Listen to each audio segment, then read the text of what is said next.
তো নিজকে কন্ট্ৰোল কৰক আৰু এক্সাৰসাইজ কৰক, হেলদি ফুড খাওক, লম্বা টাইম লং টাইমলৈকে জীয়াই থাকক।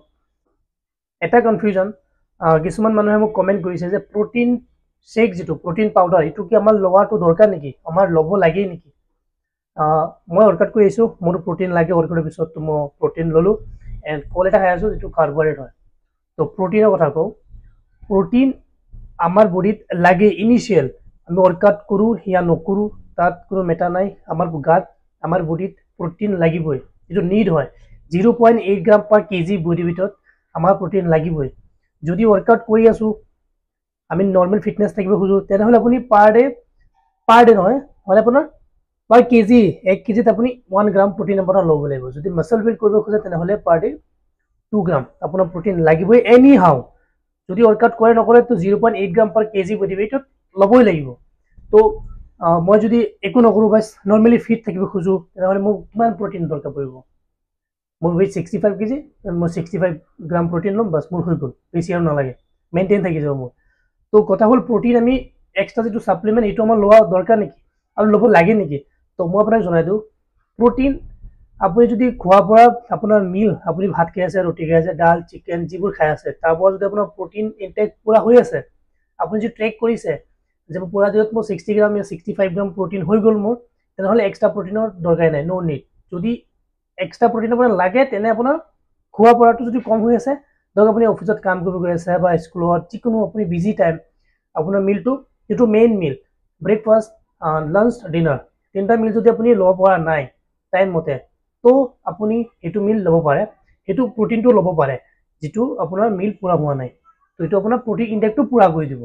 এণ্ড যদি আপুনি খোৱাব ঠিকে আছে, মেইন মিল যিটো আপুনি লৈ আছে, স্নেকো টাইম মতে ল'ব পাৰিছে, তেনেহ'লে আপোনাৰ এক্সট্ৰা প্ৰটিনৰ দৰকাৰেই নাই। আৰু আমাৰ ইমানো বডি বিল্ডিং হোৱাৰ দৰকাৰ নাই যে আমি একদম ইমান ডাঙৰ ডাঙৰ বাইচেপ বনাম। তো ইমান ডাঙৰ বাইচেপ আমাৰ দৰকাৰ নাই, আমি নৰ্মেলি ফিট থাকিম, হেল্ডি এটা লাইফ লাগে আমাৰ। তো 0.8 gram protein per day initial আপোনাৰ নিড হয়, সেইটো আপুনি ল'ব লাগিব। তো ট্ৰাই কৰক যে এক্সট্ৰা ছাপ্লিমেণ্টৰ দৰকাৰ নপৰিব।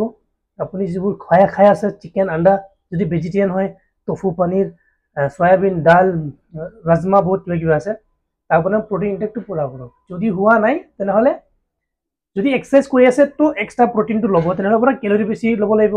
আপুনি কেলৰি বাৰ্ণ কৰি আছে তো বেছি ল'ব দৰকাৰ, তো আপুনি ল'ব পাৰিব। এণ্ড যদি এক্সাৰসাইজ কৰা নাই, ঘৰতে আছে বা অফিচত কামত বিজি আছে, তেনেহ'লে আপুনি ন' need protein shake, protein powder, only food লওক, মিলৰ পৰা যিটো আহে সেইটো বেষ্ট। তো ইজি হয় এইটো, আপুনি যদি পাৰে এক্সাৰসাইজ কৰক, এক্সাৰসাইজ কৰিলে ভাল। এক্সাৰসাইজ কৰিলেও যে প্ৰটিন ল'ব লাগিব কোনো দৰকাৰ নাই, এক্সাৰসাইজৰ প্ৰটিন দৰকাৰ নাই, আপুনি নৰ্মেলি খোৱাবোৰ খাই থাকক, এটা হেল্ডি লাইফ আৰামছে আমি লং টাইমলৈকে জীয়াই থাকিম। তো ভালকৈ থাকক, সুস্থ থাকক আৰু হেল্ডি ফুড খাব। যিমান পাৰে চুগাৰটো কম ল'ব, চুইট বস্তুটো বহুত কমাই দিব।